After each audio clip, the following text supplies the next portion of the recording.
Family একদিন নিজের বাপ মাকে ওই ইসে পাঠিয়ে দেয় কোথায়? যত বৃদ্ধাশ্রম হচ্ছে কাদের জন্য? কোনদিন দেখেছেন মৌলভী সাহেবরা বা আলেমরা নিজে খেতে পায় না, বাপ মাকে বৃদ্ধাশ্রমে রেখে এসছে? আমার মনে হয় এরকম ইতিহাস নেই। কোন মৌলভীর বউ বিষ খেয়ে বেড়াচ্ছে, সে পর্যাপ্ত পরিমাণ পায় না, পরিষেবা পায় না বলে সে বিষ খেতে যাচ্ছে, আত্মহত্যা করতে যাচ্ছে। আমার মনে হয় যেন এটাও না।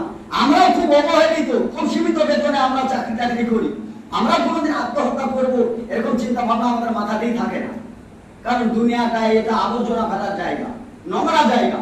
আদম আলাইহিস সালাম পায়খানা ফিরবো বললে, আর পায়খানা ফেরার জন্য আল্লাহ রাব্বুল আলামিন বললেন, বাবু পায়খানা যদি ফিরতেই হয় তাহলে এই জান্নাতের মধ্যে এই জায়গাটা নেই। পায়খানা ফিরতে হলে পায়খানা ফেরার জায়গা আছে, সেখানে চলে যাও। তাহলে পায়খানা ফেরার জায়গা চলে যাও, আর পায়খানা কোথায় ফিরবে? যেখানে পায়খানা হয় সেখানে যেতে হবে। এই দুনিয়াটা আদম আলাইহিস সালাম ছিলেন পায়খানা ফিরতে, আর এই পায়খানা ফেরার জায়গাটায় ডোর টানাটানি নিয়ে ঝামেলা হয়।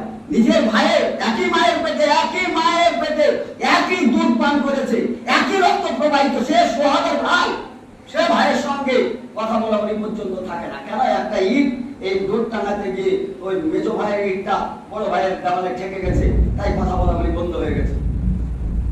এই কাজটা শয়তানও তো পারে না, এটুকু তো পারে না। আমিন নিয়ে আসে একই জায়গায় 7 বার মাপামাপি হয়, পঞ্চায়েত হয়, গ্রাম মজলিস হয়, থানা হয়, কোর্ট কাছারি হয়, ভাই ভাইয়ের উপর লাঠি ধরে মারতে চায়। কি সমাজ? আপনার অনেকের জমি জায়গা নেই, চাষবাস হচ্ছে না, আমাদের জমি জায়গা নেই, কি করব? জমিনে আপনিও বসবাস করছেন, আমরাও করছি। আপনি হয়তো নিজের জায়গার অধিকারে বসবাস করছেন, আমি হয়তো পিডাব্লিউতে করছি, একটা পলিথিন টানি বাস করছি। আছি তো বলতে দুনিয়া দেখি, সমস্যা তো আমাদের হয় না। আপনি হয়তো পানি পড়লে পারে হয়তো ফ্যান চালিয়ে আরামে ঘুমান, আমরা হয়তো এই যে ফুটো পলিথিন দিয়ে পানি পড়ছে, একটা বালতি বা একটা টিনের থালা টাঙিয়ে সেখানে হয়তো ঘিরে ঘুরে সেখানে বসবাস করছি। চলছে তো দুনিয়া। এটা আখেরাতের এক ধাপ মরার পরে 1 ইঞ্চি জায়গা আপনার চলবে না, যতক্ষণ পর্যন্ত আপনি পৌঁছাতে পারবেন না। সময় দূর দূর করে চলে গেছে, তারপরে বলছি শয়তান সে আল্লাহকে বলল যে আমাদেরকে জীবিত থাকলেই তো হবে না, জীবিত থাকতে হলে তো আমাদের বাসস্থান দরকার, আমাদের একটা পার্লামেন্ট দরকার, আমাদের মন্ত্রী অ্যাসেম্বলি চালাবো, তার একটা পার্লামেন্ট আমাদেরকে দেওয়া হোক।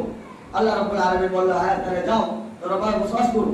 সমুদ্রের মধ্যেখানে তাদের পার্লামেন্ট বসানো হলো, তোমরা বসবাস করো সমুদ্রের মধ্যেখানে।